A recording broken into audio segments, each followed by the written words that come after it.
just being consistent and really intentional about our content specifically. So I took most of 2020 and I think I was on 50 podcasts in 2020.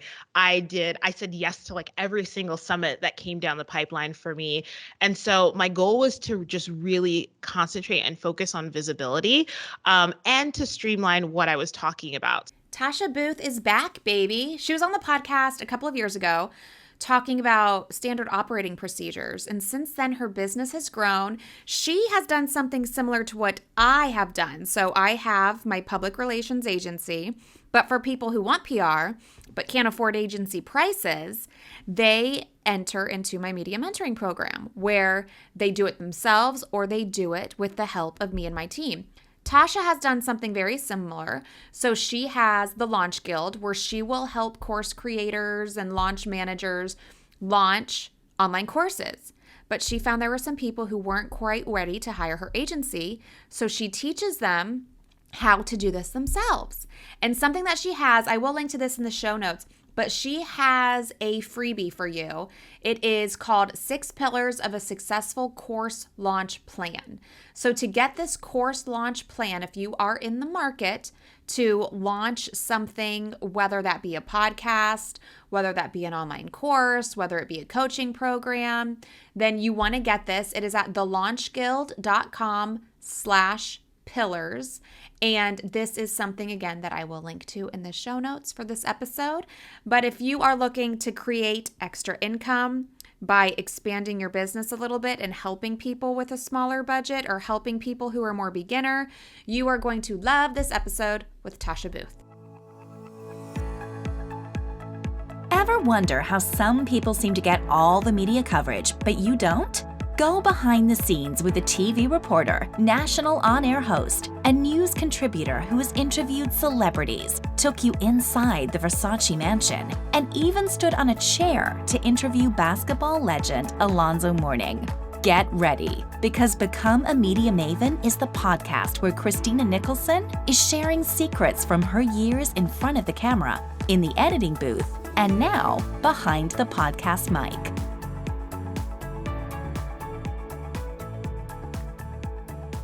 Tasha, welcome back to Become a Media Maven. Thank you. I'm excited to be back. I can't believe it's been 2 years, I think almost. Yeah. Since I talked to you. Yeah. It's been a minute and a lot has changed, not just in the world, but with you and your business. Last time you were on, we talked about creating standard operating procedures for your business. And I loved that episode because I love organization and being productive and all of the things.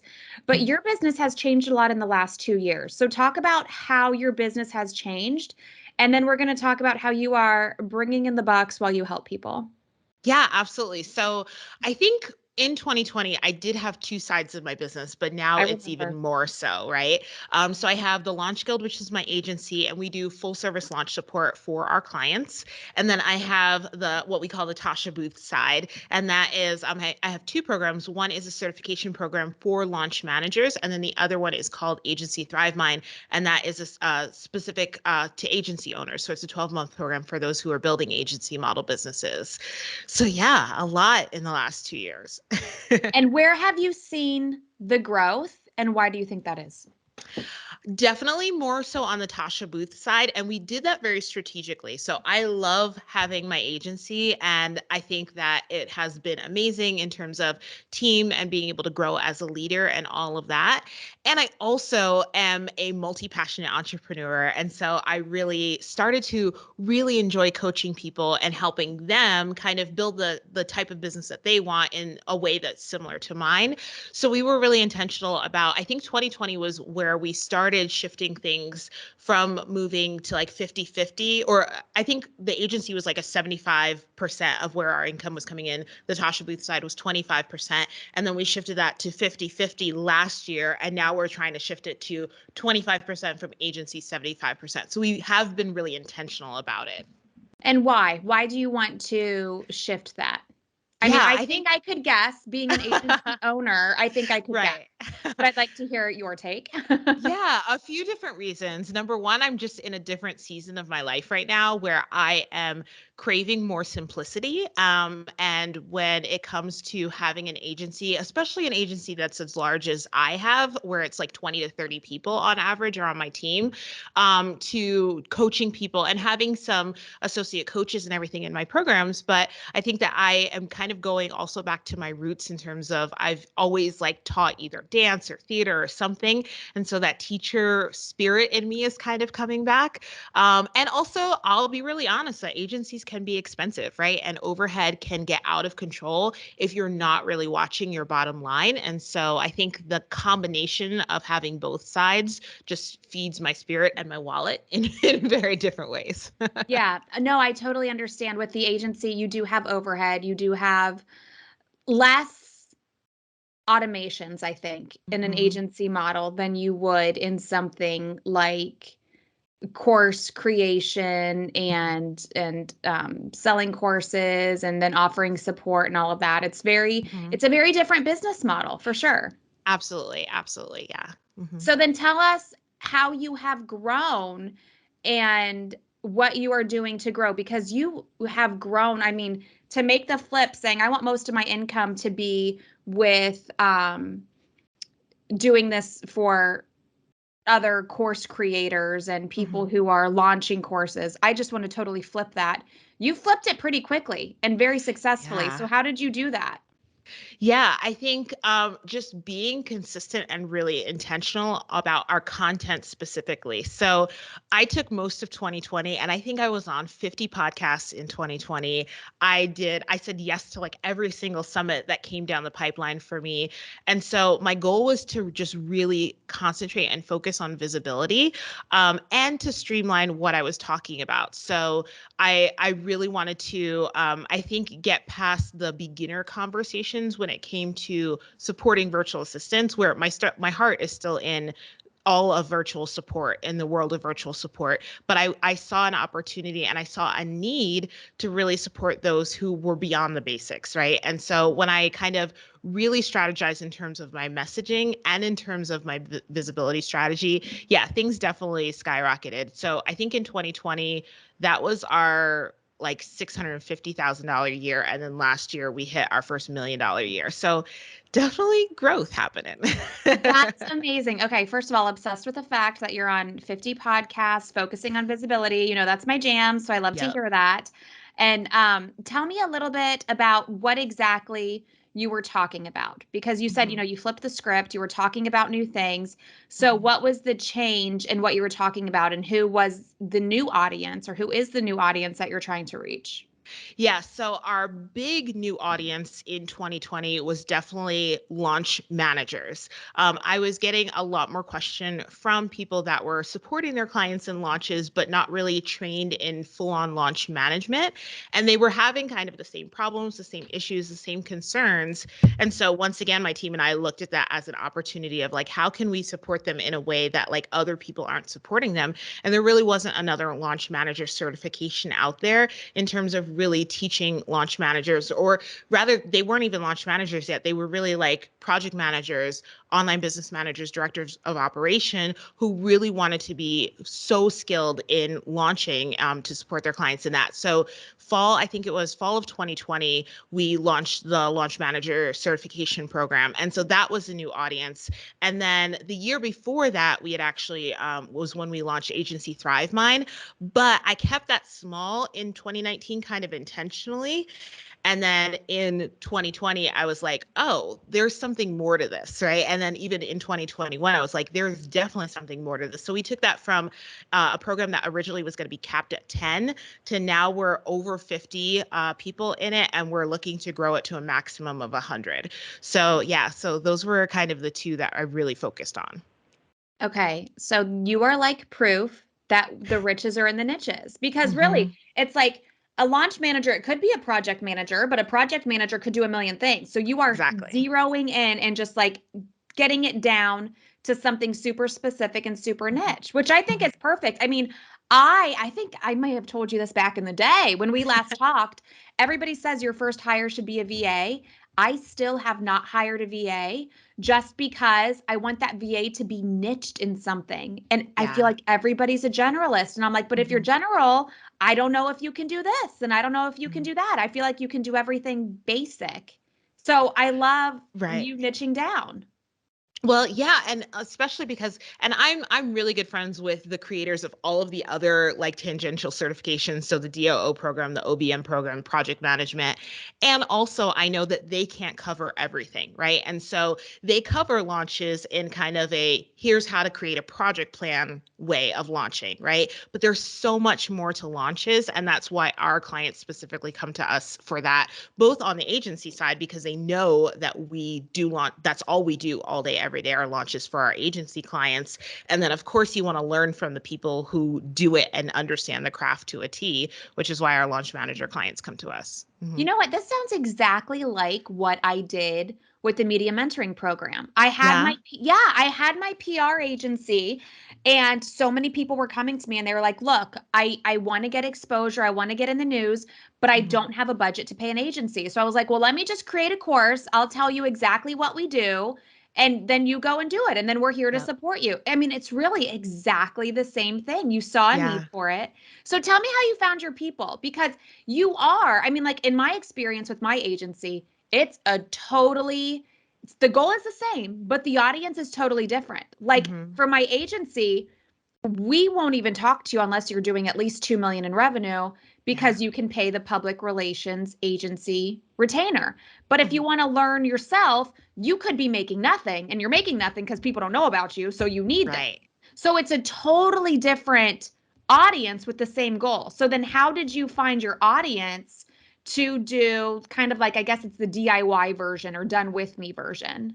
Right. So we definitely, I think because I had already been really tapped into the virtual support world, it was kind of really easy to find my audience because they were there already and it was more so showing them a need that they didn't even realize they necessarily needed, right? And showing them another way to kind of differentiate themselves from the rest of the market, just like you were saying with a VA, like instead of being a generalist, being the person in the room that really fully understands launch management and everything. So I think on that side, it was easier. I would agree with you that on the agency side, it's been harder because as our business has grown, we definitely have up leveled in terms of the clients that we're working with and everything. And so we've definitely seen that we now work with fewer clients, but with those fewer clients, we're doing multiples of their launches yearly instead of it being a one and done of a client who was just kind of trying out a course or a program and then got scared because they didn't make $1 million the first time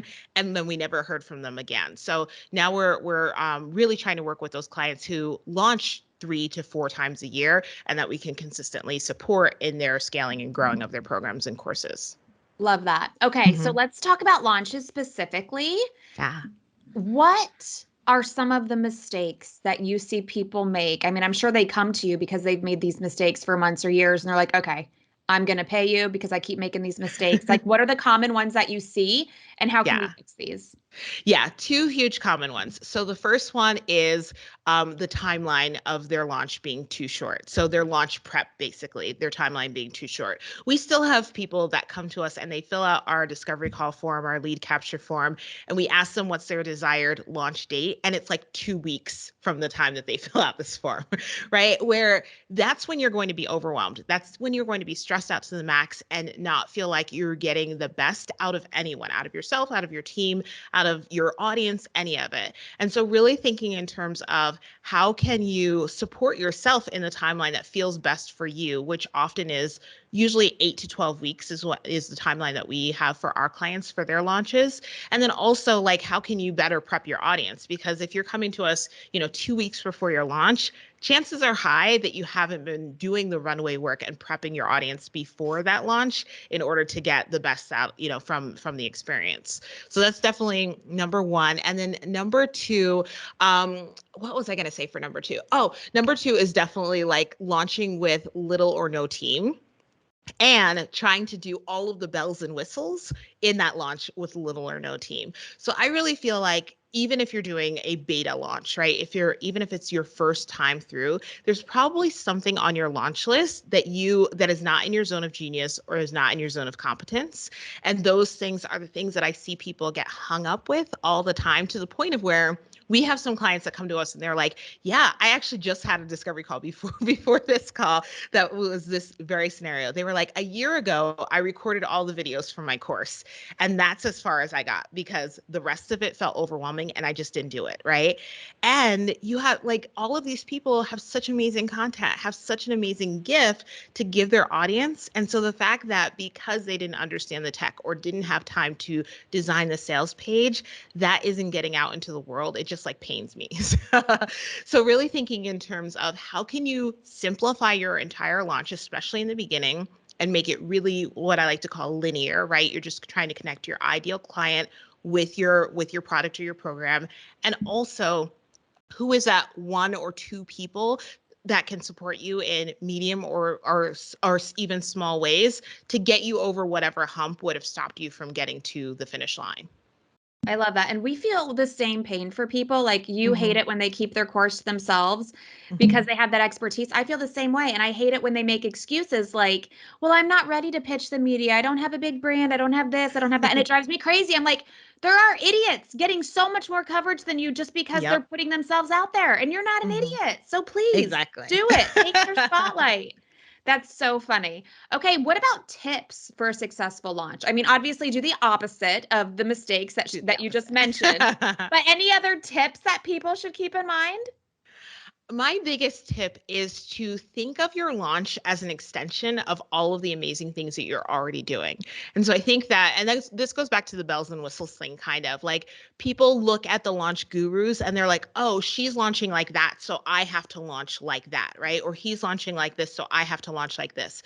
And the reality is there are very few absolute must do's in the world of launching, right?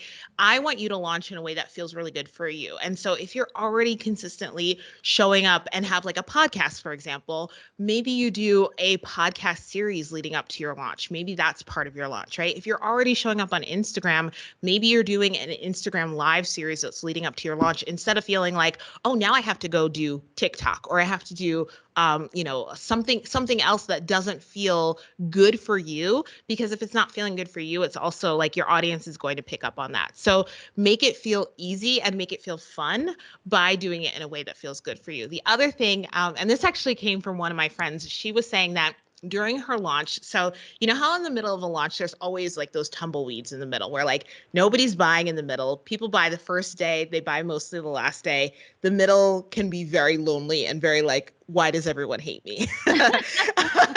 And that happens for my own launches. It happens for like every single one of our clients. It's just one of those launch things. But if you're not mentally prepared for that, it can feel really like deflating, right? And so one of my friends was saying that before her launch, she makes a list of all the things that she wants to do during her launch that don't involve launching. So she was talking about rearranging her pantry and going for a walk every day and getting a massage and just things that can take her mind off of what is happening in her launch or what's not happening in her launch, especially during that middle ground. So I'd say definitely start preparing your mind for it and think of what are the other things that you can do during your launch to keep your mind off of your launch. I love that. Okay, so if people want to find out more, if they want to create a course and they want to launch a course, they have a couple of different options to work with you. You can either take it all off their plate or you can help them as Mm-hmm. they kind of DIY. So talk about the different options you have, because I also think it'll be helpful for other business owners who maybe they want to add another stream of revenue by teaching their customers or clients what they do so they can do it themselves. And honestly, okay, let me go off on a small little tangent here before I let you answer that. Sure. I feel like so many people are against this because they're like, well, if I teach them, then they're not going to pay me. They're just going to do it themselves. And I have two things to say to that, and then I want to get your reaction. Mm-hmm. One, yes, they're going to do it themselves if you teach them, but they're paying you for the education Mm-hmm. just and your experience, just like people pay tens of thousands of dollars to go to college to get education. Whether or not those people giving the education were experienced is another story. But like, this is so much better than college for that reason. And Number two, sometimes people don't want to do it themselves. They just want to pay you to do it because they Yeah. would rather spend their time doing other things. Mhm. And then, I mean, to add a third, lots of people just buy it and then they do nothing with it, honestly, Mhm. which to me, I'm very mindful of how I spend my money and my time. Very rarely will I buy something and not do anything with it. But lots of people do that too. So, what is Yeah. your take on people who say, well, I don't want to add this revenue stream because if I teach people what I do, then they're not going to pay me? Yeah, I think so when we're looking at our launchers, like people who launch either with us or just in general, we think of them in four categories. So level 0, 1, 2, and level 3. When we do done for you for those level 2s and 3s, right? So they're scaling their launches. They've already launched a couple times and they know that they have a proven product, which is why it makes sense for them to come and work with us, right? But those level 0s and level 1s, they still need direction and support, but they may not be ready for our full done for you service kind of package. And I think that that's where people are kind of making the mistake in being like, oh, but then they won't work with me, because the reality is that those people who are level 0s and level 1s, they normally don't have the budget to come work with us, so they're not going to work with us anyway, until they're a 2 or a 3. So I think really looking at like your audiences, and there is going to be a subsection of your audience who may be a great audience for your done for you services down the line and aren't yet ready for that, and so would be great for you to support them in the DIY solution until they're ready to get bigger and more support. Yeah, love that. Okay, Mhm. so you have 0 to 1. What does 0 Mhm. to 1 look like if people are interested in course creation and launching? Yeah, so 0 to 1 looks like we have a strategy session that we do where we basically help support them in creating their blueprint, we like to call it, for their launch, and then we create the actual launch plan for them, like in Asana or in ClickUp, and give them the list of like, here's what you need to do, and then basically it's like take the football and run with it after that. We also have something called what is it? It's a boot camp basically that we help them with, specifically around lead generation, because that's where we see a lot of those 0s and 1s not doing as well in their launches as they want to be doing because they just don't have the audience, right? And so we're helping them in the front end with their audience building boot camp, in terms of helping them build their audience so that they potentially have a better result when they're ready to launch. So those are kind of the two DIY solutions that we have. Got it. And then if Mhm. people just want it all off of their plate, they're 2 to Yes. 3, Mhm. then that's when they can reach out to you. Yes, specifically for full service launch support. So that full service is strategy, it's the tech, it's the graphic design, it's the all of the things, except copy and Facebook ads, which we do have add-ons for, but some of our clients don't even use Facebook ads. So yeah, it's basically everything that they need in a box, a team in a box.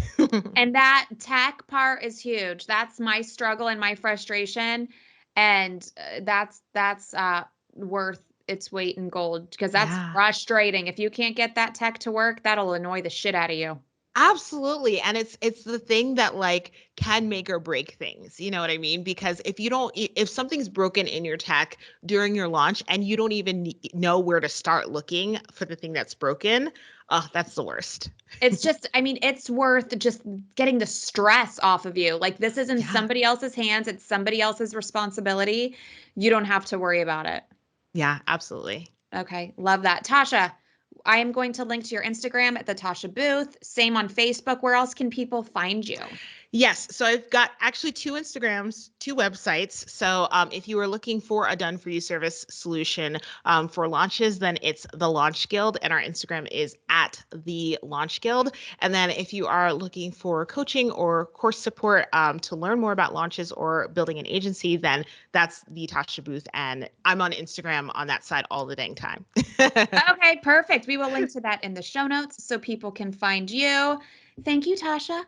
Thank you. Remember, you can find everything you need in the show notes for this episode, where you can find Tasha on Instagram, Facebook, and of course, don't forget to grab those 6 pillars of a successful course launch project plan by visiting thelaunchguild.com/pillars. Thank you so much for listening. I will see you again here in a couple weeks on Become a Media Maven.